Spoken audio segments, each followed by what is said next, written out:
एकीकडे लोकसभा निवडणुकीची रणधुमाळी सुरू असतानाच दुसरीकडे महाराष्ट्र विधान परिषदेच्या शिक्षक आणि पदवीधर मतदारसंघाची निवडणूक जाहीर झाली आहे।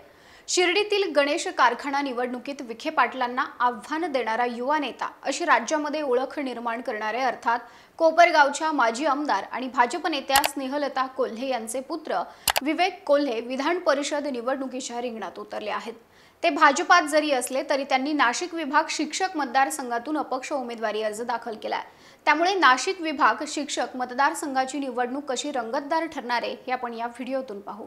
नमस्कार, मी Madhuri Kumkar, for the people news मध्ये आपलं स्वागत। व्हिडिओला सुरुवात करण्यापूर्वी आपण फॉर द पीपलला सबस्क्राइब करा, लाईक व फॉलो जरूर करा। पोस्ट ग्रॅज्युएट डिग्री कोर्सच्या माध्यमातून परिपूर्ण राजकीय नेतृत्व घडवणारं आणि प्राध्यापक राहुल कराड यांच्या संकल्पनेतून साकारलेलं भारतातील पहिलं institute MIT school of government presents जागर लोकशाहीचा।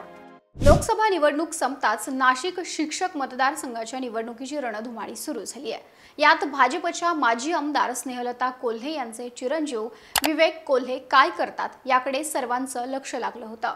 ते भाजपकडून उभे राहतील की आणखी काही प्लॅनिंग करतील याकडेही सगळ्यांच्याच नजरा लागलेल्या होत्या।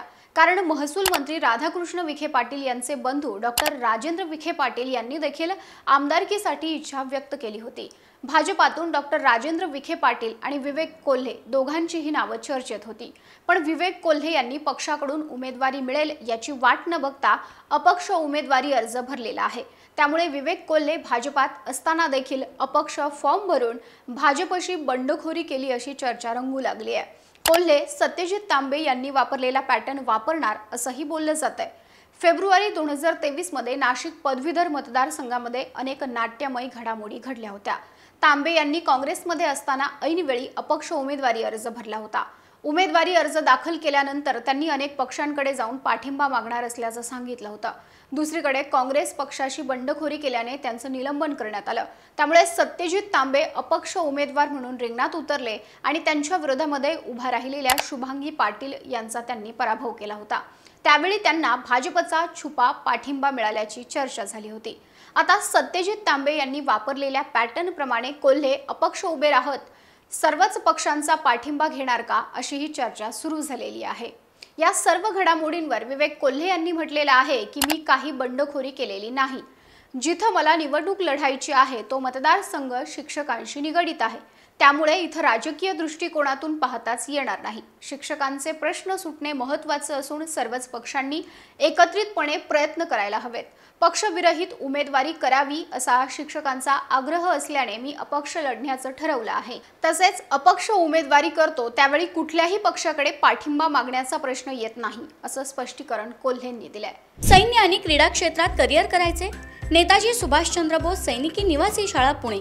ॲडमिशनसाठी संपर्क 960 781 1662। विवेक कोल्हे आणि त्यांचे समर्थक गेले महिनाभर नाशिक विभागातील सर्व जिल्ह्यांमध्ये जाऊन उमेदवारीची तयारी करत होते। विवेक कोल्हे या मतदारसंघातून एक प्रभावी उमेदवार ठरू शकतात। महाराष्ट्र राज्य साखर संघ, नगर जिल्हा बँक, कोपरगाव औद्योगिक संस्था अशा विविध संस्थांवर ते कार्यरत आहेत। तसेच कोल्हे यांच्याकडे शैक्षणिक संस्था असून नाशिक जिल्ह्यातील शैक्षणिक संस्थांमध्ये त्यांचा चांगला संपर्क आहे। बाळासाहेब थोरात यांच्या संगमनेर तालुक्यात तसेच रयत शिक्षण संस्थेतही कोल्हे यांचा चांगला संपर्क आहे। कोल्हे यांना कोपरगावचे आमदार आशुतोष काळे यांचा पाठिंबा मिळण्याची शक्यता आहे। त्यांनी आपली मोठी यंत्रणा या निवडणुकीमध्ये उतरवली आहे। सहकार महर्षी शंकरराव कोल्हे सहकारी साखर कारखान्याचे अध्यक्ष या नात्याने त्यांनी आपलं कर्तृत्व सिद्ध केलंय।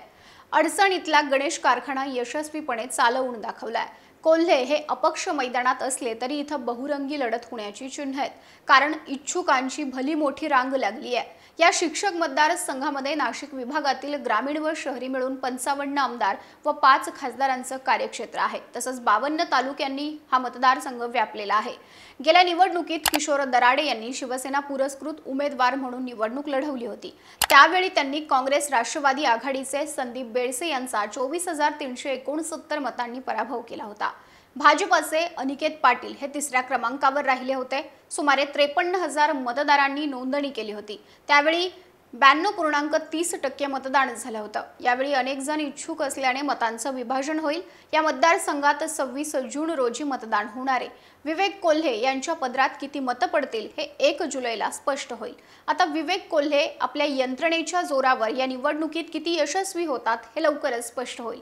तुम्हाला विवेक कोल्हेंच्या अपक्ष उमेदवारीविषयी काय वाटतं? तुमचं मत कमेंट करा। व्हिडिओ आवडल्यास लाईक करा आणि अशाच नवनवीन व्हिडिओसाठी फॉर द पीपलला सबस्क्राईब करायला विसरू नका।